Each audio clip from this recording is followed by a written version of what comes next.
Valley of Dry Bones. In our last story, the remnant of Judah struggled to regain stability. Some leaders desired to serve Babylon and make peace. Others desired to rebel.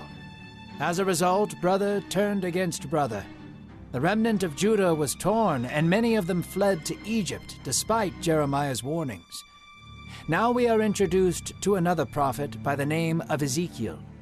Ezekiel is given a unique glimpse into the heart and mind of God. He is taken up by his spirit and shown an image of Israel's dead souls coming back to life, inspired by the book of Ezekiel. This is Jack Graham with today's episode of the Bible in a Year podcast. Thanks for joining us. In our last episode, we heard about the remnant of Judah that remained in the land after the Babylonian conquest. Those who stayed had a difficult, demanding task. It was rebuilding their homeland, which was laying in ruins. And though they tried to remain faithful to God, evil conspired against those who sought to do God's will. In fear, much of the remnant fled to Egypt rather than trust in God's provision and protection.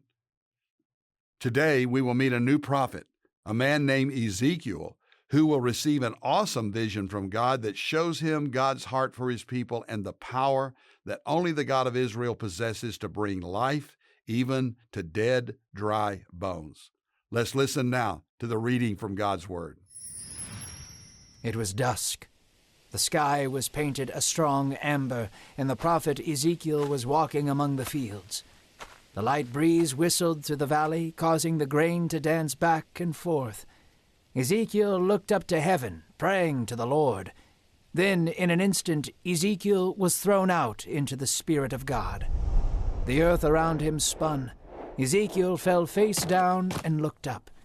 He was no longer in the lush fields. Ezekiel lifted his eyes to see a blighted valley. The earth was coarse and black, and the sky was dim with smog and soot. Ezekiel heard a crack beneath his hands and feet. Bones. Ezekiel sprung to his feet and saw that the entire valley was laced with dry and rotting bones. The Spirit of the Lord took Ezekiel by the shoulder and led him among the valley of dry bones, so dry that they cracked and ground into a powder as he stepped on them. A wind blew through the east. Dust and bone covered the entire land. It was a bleak and ominous sight. A voice flew in with the wind and asked, "Son of man, can these dry bones live?" Ezekiel looked at the blighted valley. There was no sign of life for 100 miles in every direction. "Oh, Lord," Ezekiel responded, "only you know the answer to that." The wind blew against his face. "Speak over the bones, Ezekiel," God said. "Speak for me anything." "Oh, you dry bones, hear the word of the Lord. I will breathe life into you.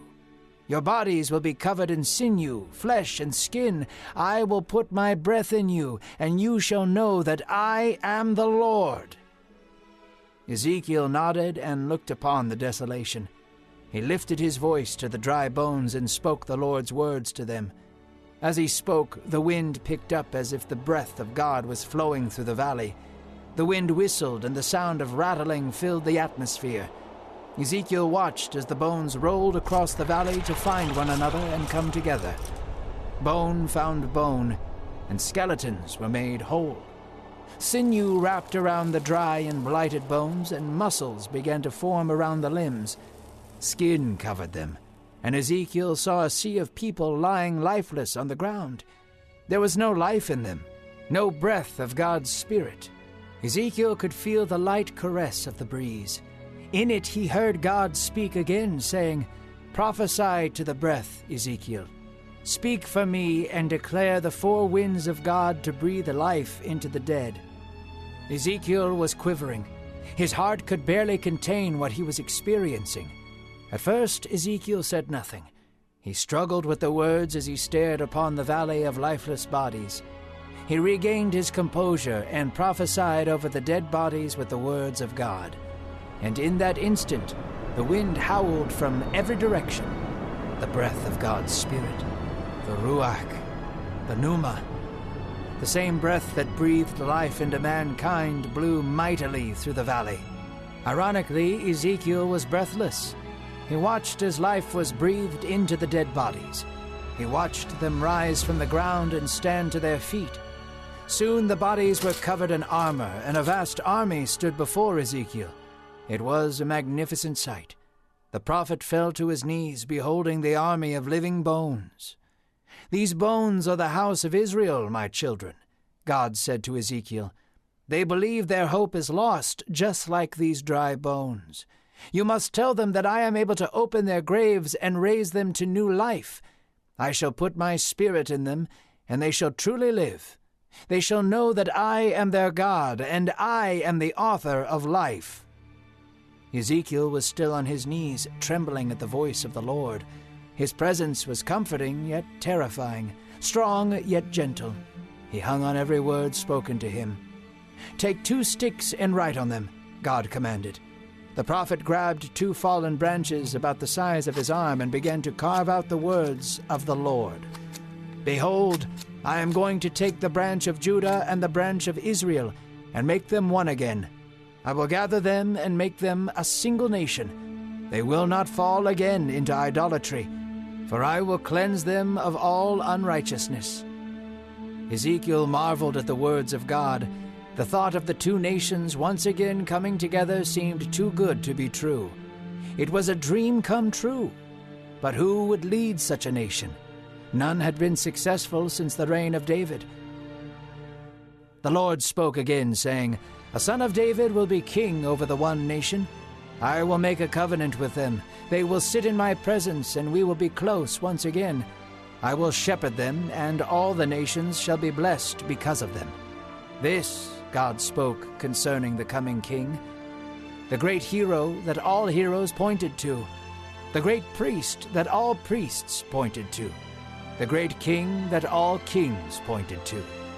The Son of David would bring about the true character of God and bridge the gap between mankind and its Creator. This hero would be Jesus, the Christ, and the Son of God.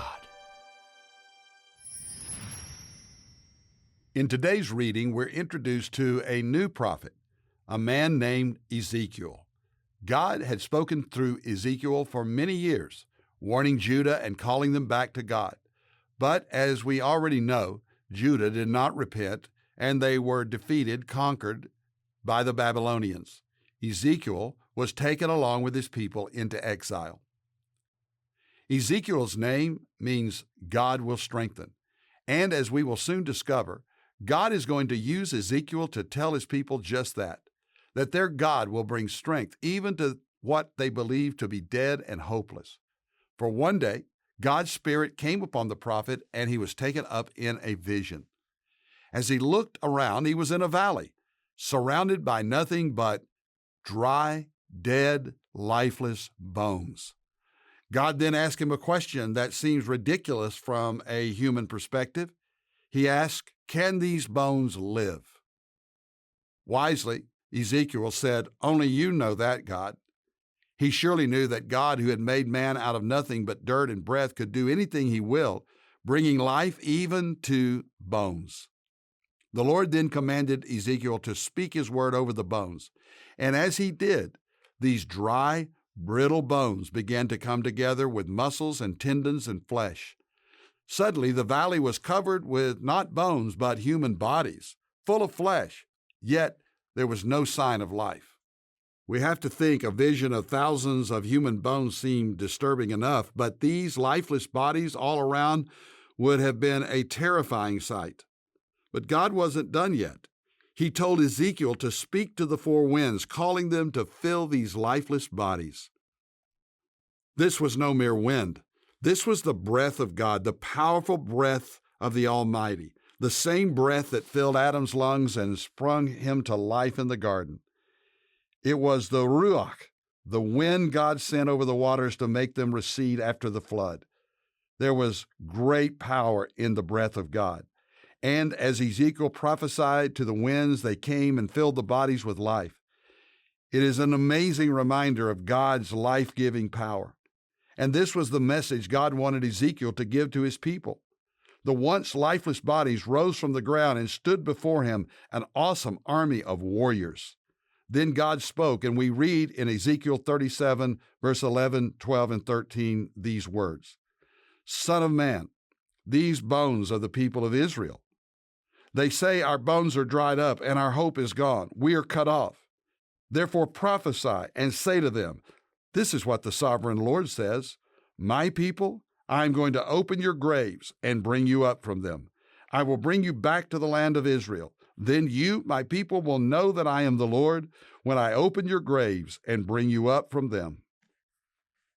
Despite the disobedience of God's people, their lack of faithfulness, God would not leave them in a hopeless situation.